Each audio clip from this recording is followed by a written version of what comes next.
Jeho ranami sme boli uzdravení, bratia a sestry.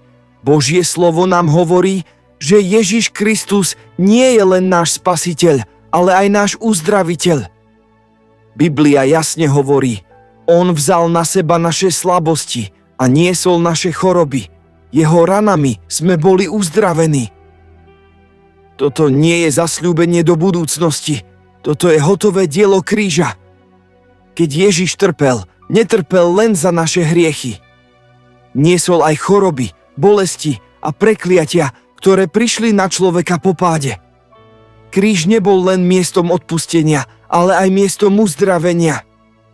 Preto Božie slovo hovorí v minulom čase, sme boli uzdravení.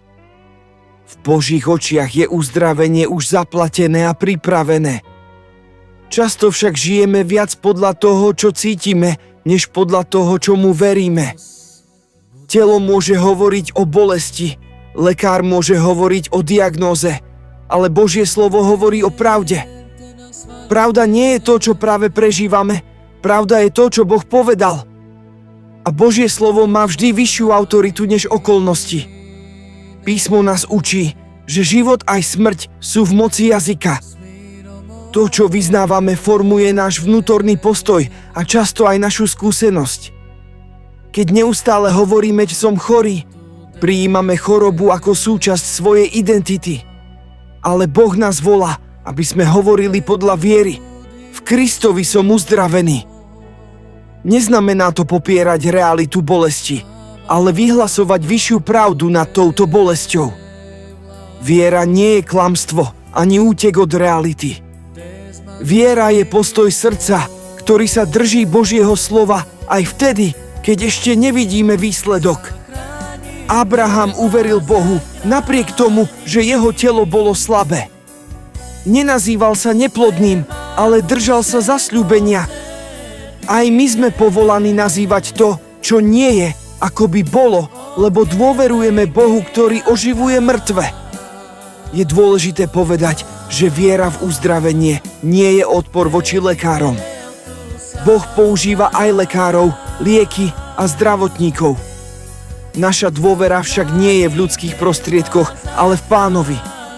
Lekár môže opísať stav tela, ale Boh určuje konečný výsledok.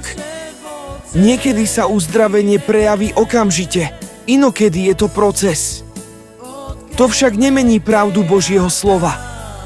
Zasľúbenie je isté, aj keď jeho naplnenie ešte nevidíme.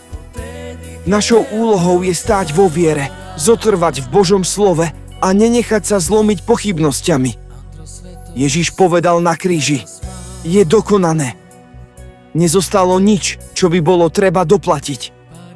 Uzdravenie je súčasťou vykúpenia. Preto sa nepozeráme na chorobu ako na niečo, čo nás definuje, ale ako na niečo, čo nemá nad nami právo. Žijme teda podľa pravdy evanjelia. Vyznávajme Božie slovo nad svojim telom aj nad telami tých, za ktorých sa modlíme. Držme sa toho, čo Kristus urobil, nie toho, čo vidíme. Lebo Božie slovo je verné, mocné a živé. Amen.